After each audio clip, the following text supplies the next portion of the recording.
Le chef-d'œuvre de l'horreur et de l'épouvante.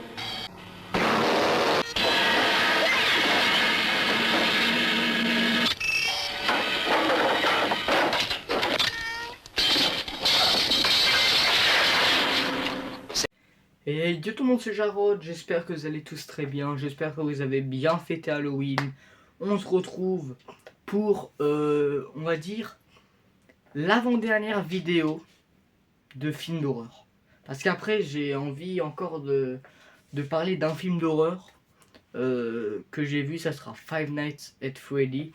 Donc je vais vous faire une rétrospective et une critique dessus. Normalement, je dis normalement, sinon, j'attendrai qu'il y ait par exemple, des bonus sur les steelbooks, sur les DVD, voilà, ou qu'il y ait plus d'informations, parce que s'il n'y a pas trop d'informations, je vais pas faire de vidéo. Et je pense qu'alors la semaine prochaine, on parlera peut-être d'un film français, parce que ça fait longtemps.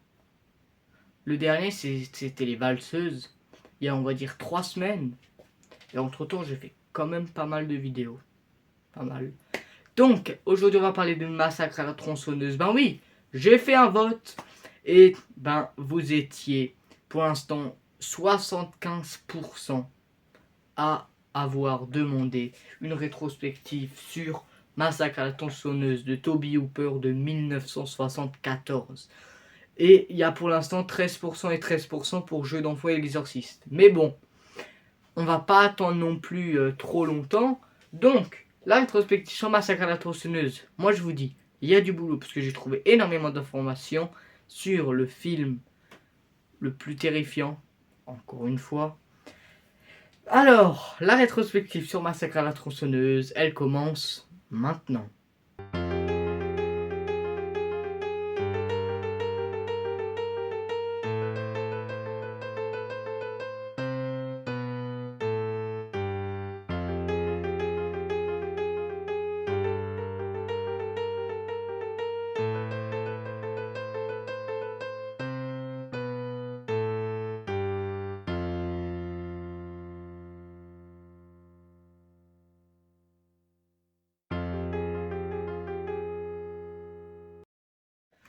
Alors déjà, le titre original de Massacre à la tronçonneuse n'a été choisi que quelques semaines avant la sortie américaine du film en octobre 1974. The Texas Chainsaw Massacre a ainsi finalement été préféré à Leatherface, du nom du tueur du film, et Eat Cheese. Voilà. Et ce film a été tourné pour seulement 140 000 $, ce qui est rien. Déjà à l'époque, c'était rien. Et j'ai regardé des vidéos, on va dire, du tournage, du making-of. Et c'est vrai que sur leur clap de cinéma, il y a écrit Leatherface. Parce qu'au départ, ça devait être le nom. Et je pense, on va dire, heureusement que pendant le tournage, c'était ce nom. Parce que écrire The Texas Chainsaw Massacre, voilà, c'est un peu long. Voilà. Et son concept naît au début des années 1970 alors que Tobe Hooper travaille en tant qu'assistant réalisateur à l'université du Texas à Austin et comme caméraman pour des documentaires, il développe alors une histoire autour d'isolement, de bois et d'obscurité qui s'inspire du traitement de la violence par les médias de San Antonio et ça s'inspire aussi des meurtres d'Engain, un tueur en série du Wisconsin des années 1950 qui est responsable de plusieurs meurtres perpétrés entre 1950 et 1957 et qui a également inspiré d'autres films d'horreur tels que Psychose d'Alfred Hitchcock de 1960 et Le silence des agneaux de Jonathan Demme de 1991. Un tueur en série, on peut dire, qui a inspiré beaucoup de monde. Pendant la production, Hooper utilise les titres de travail Eat Cheese et Leatherface, comme je vous l'ai dit. Et il y a aussi Kim Henkel, la co-scénariste du film avec Tobe Hooper, qui dit « J'ai certainement étudié Ed Gein, mais j'ai également remarqué une affaire de meurtre à Houston à l'époque. Un tueur en série dont vous vous souvenez probablement, nommé Elmer Weiner Henley. C'était un jeune homme qui recrutait des victimes pour un homme homosexuel plus âgé. J'ai vu un reportage dans lequel Elmer Wine disait « J'ai commis ces crimes et je vais me lever et les assumer comme un homme. Ça m'a paru intéressant qu'il ait eu cette moralité conventionnelle à ce moment-là. Il voulait faire savoir que maintenant qu'il était pris, il ferait ce qu'il fallait. J'ai donc essayé d'intégrer cette sorte de schizophrénie morale dans les personnages. Selon Toby Hooper, les changements dans le paysage culturel et politique américain ont une influence déterminante sur le film. L'affirmation mensongère qui raconte que le film est basé sur des événements réels est une réponse aux mensonges du gouvernement américain concernant le Watergate, les crises pétrolières de 1973 ou encore la guerre du Vietnam. Ce qui dit que cette histoire, c'est pas, on va dire, une histoire vraie. C'était en fait, et on va dire, ils ont jamais dit que ce film a été inspiré par faits réels. Parce que, en fait, la première phrase du film, ça peut nous faire penser que c'est inspiré, on va dire, de beaucoup de faits réels. Alors que si, on va dire, on creuse plus dans la phrase, ça veut, en fait, pas forcément dire ça, en fait. Le manque de compassion et la brutalité des événements qui ont marqué Hooper lorsqu'il regardait les informations locales l'ont amené à penser que l'homme était le vrai monstre ici, mais qu'il portait un visage différent, si bien qu'il met un masque littéral sur le monstre dans son film. L'idée d'utiliser une tronçonneuse comme arme du crime est venue à Hooper alors qu'il se trouvait au rayon quincaillerie d'un magasin très fréquenté et qu'il réfléchissait à la façon de se frayer un chemin dans la foule. La tronçonneuse lui permet également de remplacer la musique qu'il était impossible d'inclure en raison du faible budget de production. Avec le scénariste Kim Henkel, il écrit le scénario en seulement 3 semaines environ. Hooper et Henkel coécrivent le scénario et créent une société de production appelée Vortex. Et Kim Henkel est le président et Hooper le vice-président. Il demande à Bill Parsley, qui est un ami de Hooper, de leur fournir des fonds. Et il crée alors une société appelée MAB Inc., par l'intermédiaire de laquelle ils investissent $60 000 dans la production. En retour, MAB détient 50% du film et de ses bénéfices.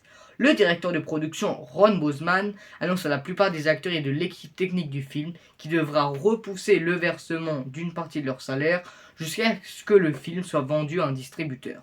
Pour rendre l'idée la plus effrayante, la société Vortex leur accorde une part de ses bénéfices potentiels allant de 0,25 à 6%, semblable à des points hypothécaires. Les acteurs et l'équipe ne sont pas informés que Vortex ne possède que 50% du film, ce qui signifie que leurs points ne valent que la moitié de leur valeur supposée.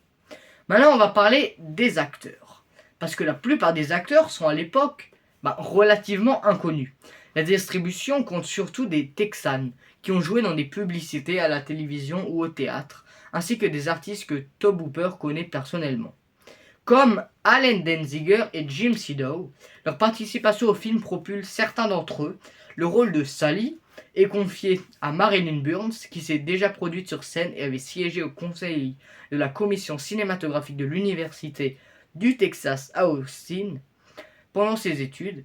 L'actrice Terry McMinn est quant à elle une étudiante qui a travaillé avec des compagnies théâtrales locales, notamment le Dallas Theater Center. Le co-scénariste Kim Henkel l'appelle pour une lecture du scénario après avoir vu sa photo dans le quotidien Austin américain Statesman. Il lui demande de porter un short qui se révélera être le costume le plus confortable du tournage. Le commentaire du générique de début est interprété par l'acteur John LaRoquette.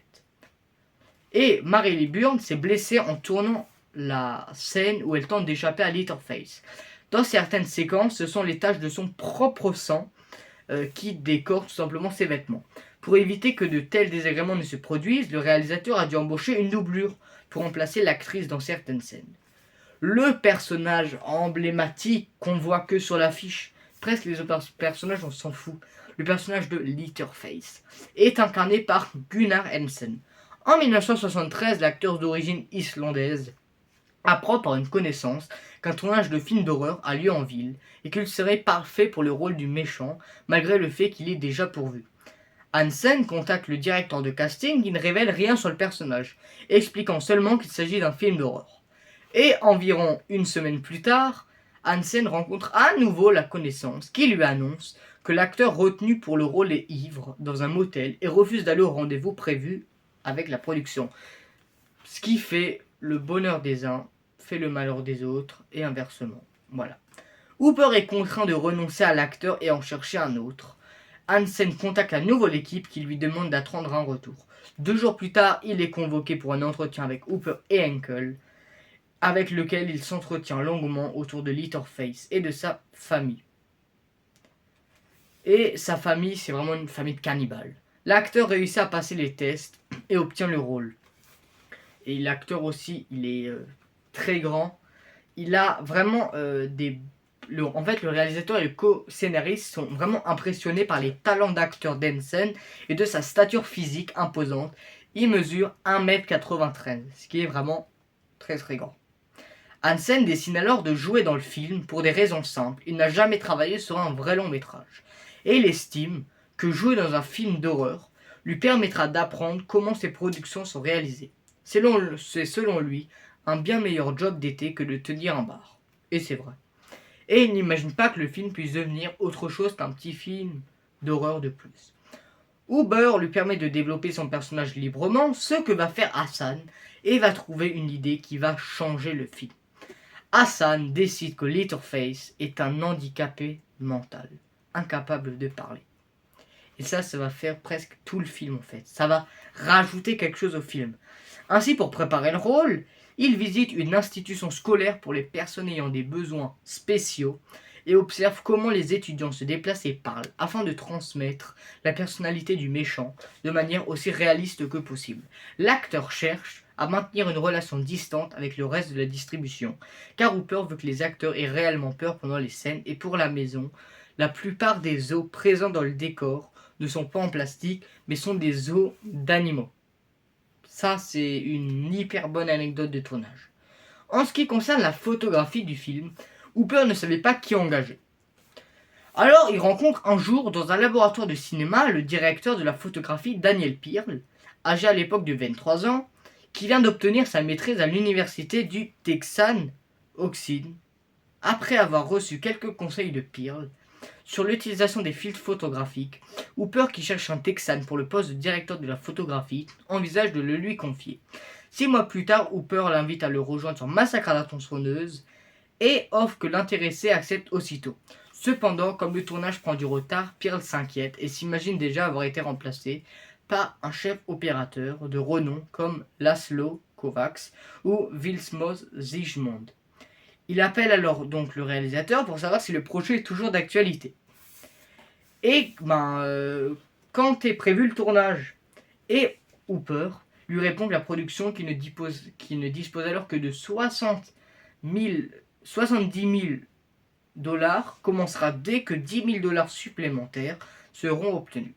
Daniel Pearl contacte immédiatement son ami, lui fait lire le scénario et lui propose d'investir dans le film. Donc l'offre est acceptée. En guide de commission, il est prévu que Pearl recevra 4% des recettes totales du film, dont il distribuera une petite partie aux membres de son équipe, dont la plupart étaient ses étudiants lorsqu'il était stagiaire ou assistant d'enseignement pour Massacre à la tronçonneuse. Pearl a déclaré s'être inspiré notamment du travail du photojournaliste Russell Lee. Le film a été tourné à l'aide d'une caméra éclair 6 mm, munie d'une fenêtre au format 1,85/1, avec une pellicule à grain fin et à faible sensibilité qui nécessite 4 fois plus de lumière qu'une caméra numérique moderne. Là, vous vous dites, peut-être, on n'en a rien à foutre. Oui, mais il y a quelque chose d'intéressant après. Là maintenant, pour la séquence dans laquelle Leatherface traîne Kirk dans une pièce et fait claquer la porte en fer.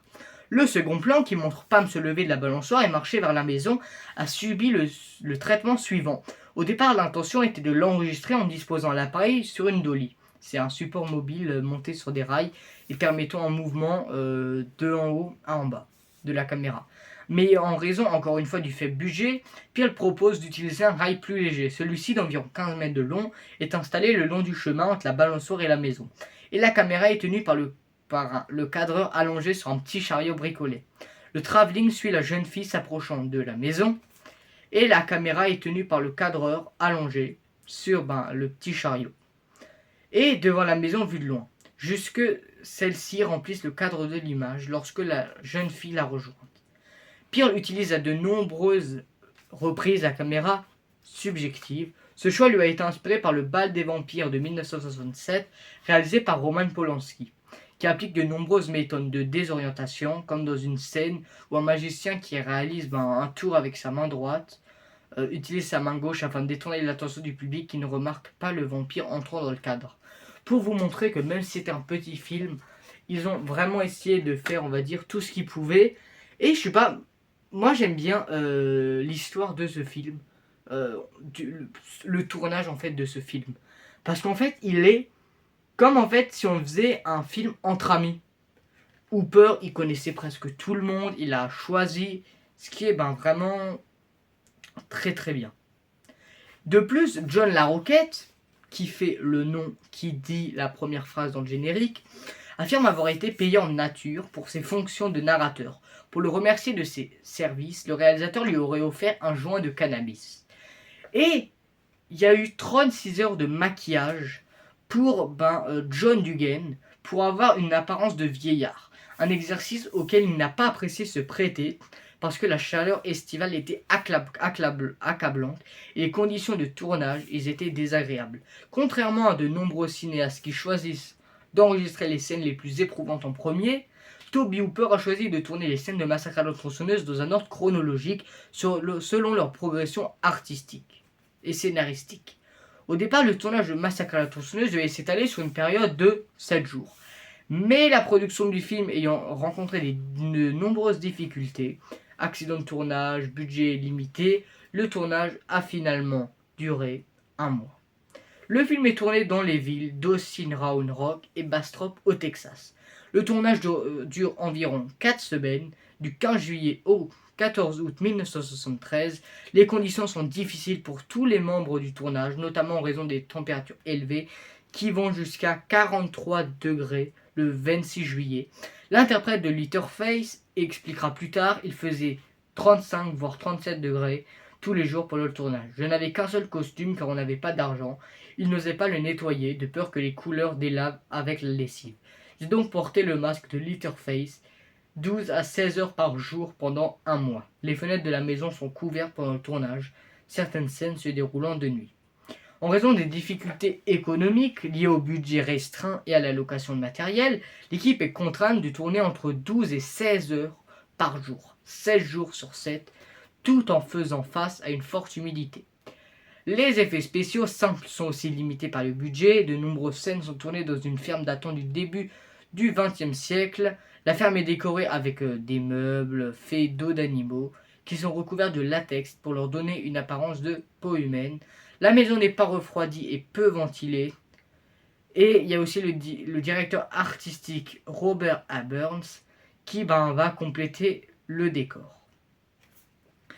Il ne se montre inquiet qu'à une seule reprise, parce qu'à un moment la production va bloquer la route pendant une journée afin qu'une scène puisse être tournée. Des difficultés sont rencontrées pour la scène où Leatherface attaque Kirk avec la tronçonneuse, parce que l'acteur Gunnar Hansen, qui incarne Leatherface, va avertir son partenaire, William Vail, de ne pas bouger car il ne sait pas comment manier l'outil de manière précise. Ça déjà, ça fait peur. Par la suite, Hansen, qui alors court dans les bois en tenant l'outil, tombe et frôle l'outil de sa tête pendant sa chute. Et afin d'éviter d'éventuels problèmes juridiques, les producteurs recouvrent d'un morceau de ruban adhésif noir le nom de la marque de la tronçonneuse utilisée, qui est une poulane. Pour le passage où son personnage est suspendu à un crochet de viande, j'adore cette scène, l'actrice Terry McMinn doit être suspendue par une corde en nylon qui se trouve entre ses jambes, qui est l'origine d'une douleur réelle. La séquence dans laquelle Sally est attachée à une chaise nécessite environ 26 heures de tournage. Les acteurs étant épuisés physiquement et mentalement par son intensité, l'équipe a du mal à faire sortir le faux sang de son tube, ce qui amène Burns à se couper le doigt avec un rasoir. L'acteur déclara l'actrice déclara plus tard avoir trouvé la situation insupportable, attachée à une chaise et constamment entourée d'hommes. Pour sa part, Hansen désigne la scène comme la plus intense du film. Il dit « Je pense que nous étions tous un peu fous à ce moment-là. Lors de la scène finale où un marteau tombe et manque de peu la tête du personnage de Sally, le marteau utilisé est réel, bien que sur certaines prises nécessite un faux marteau. Dans la scène, l'acteur dans le rôle du grand-père vise en réalité le sol et non la tête de l'actrice Marilyn Burns. Celle-ci est frappée avec un manche à balai pendant, tenez-vous, 8 prises successives, puis forcée à s'étaler sur le sol 17 fois, pour le saut que son personnage effectue à travers la fenêtre. Une cascadeuse est appelée. Ce qui n'empêche pas l'actrice de se blesser au genou en se jetant au sol pour jouer sa chute. Son costume est si imbibé de sang qu'il est pratiquement solide le dernier jour du tournage. Le gros plan de Leatherface se blessant la jambe avec la tronçonneuse est le dernier plan à être tourné. L'acteur porte une plaque en métal sur le membre qui est recouvert d'un morceau de viande et d'une poche de sang. En raison de la tension régnant sur le tournage, les acteurs et l'équipe mangent des brownies infusés au cannabis la dernière nuit du tournage. Hansen, dont c'est la première expérience avec la drogue, lutte contre ses vertiges pour tourner une scène dans laquelle il franchit la porte d'entrée avec... voilà. Je pense que vous devez savoir avec quoi, avec sa tronçonneuse. Le tournage se révèle très dangereux et apparemment tous les membres de l'équipe ayant été plus ou moins baissés, en fait... à la fin, tout le monde détestait en fait Toby Hooper et il a fallu des années pour que les acteurs se parlent.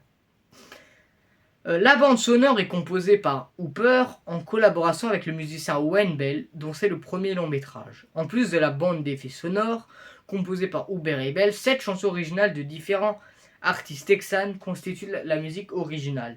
Mais sauf que après la sortie, ils ont essayé de retrouver les artistes originaux et entamer la production sonore officielle pour le film, mais il y a eu des difficultés avec des droits d'auteur et ce qui a rendu le projet impossible. Et lors de la composition des effets sonores, Hooper et Bell ajoutent la musique et le son l'un à côté de l'autre pour qu'ils entrent parfois en collision. Ils produisent les morceaux avant même d'avoir tourné les scènes. Afin d'obtenir un son inquiétant, ils vont voir celles qui correspondent le mieux aux scènes. À sa sortie, malgré qu'il soit brièvement distribué en France en 1974, Massacre à la tronçonneuse a été interdit en 1975, puis ressorti en 1977, avec une classification X, pour être finalement une classification interdite aux moins de 18 ans en 1981. Le film de Toby Hooper n'a connu de diffusion large qu'en 1999 en Grande-Bretagne, et son réalisateur espérait en fait une interdiction au moins de 12 ans, ce qui explique le peu de violence graphique dans le film. Maintenant, c'est quand même moins que 18 ans, je crois, mais à l'époque, ils étaient quand même plus stricts que ça. Son accueil était mitigé, malgré que Massacre à la tronçonneuse est souvent décrit comme l'un des films les plus effrayants de tous les temps. Le critique Rex Reed le considère ainsi comme le film le plus terrifiant qu'il ait jamais vu. D'autres magazines le considèrent comme le film d'horreur le plus brutal jamais réalisé, totalement effrayé, et même le réalisateur génial Wes Craven a demandé quelle sorte de sadique fou a pu créer un tel film. Il s'agit d'une œuvre de terreur cataclysme, selon les termes de l'écrivain d'horreur Stephen King.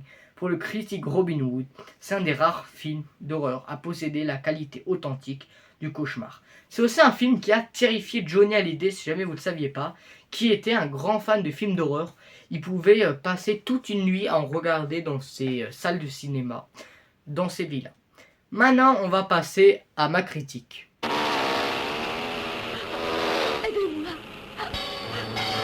Personne ne survivra au meurtrier fou. J'ai bien aimé ce film, même si c'est pas non plus mon film d'horreur préféré. On sent que le film est des années 70. Pourquoi ? Parce que des fois les plans de caméra, ils sont pas beaux. Des fois il y a des zooms qui ont rien à faire là, t'as l'impression que c'est un documentaire. J'ai bien aimé quand ils sont tous dans le van avec le fou qui va plus tard va écrire quelque chose sur le van dont on n'aura jamais la réponse en fait. Ça c'est dommage. La maison du tueur est géniale, tous ces os partout, ça rend en fait le tueur encore plus fou. Et j'adore la scène où il pend la fille au crochet. J'aime aussi que des personnages, certains ont le temps de voir la maison dans laquelle il y a le Leatherface et qui voient la tête du Leatherface, qui est quand même presque le truc le plus flippant. Au début du film, je pensais pas que c'est la fille qui allait survivre. Maintenant, c'est le moment spoil et vous pouvez avancer 10 secondes après.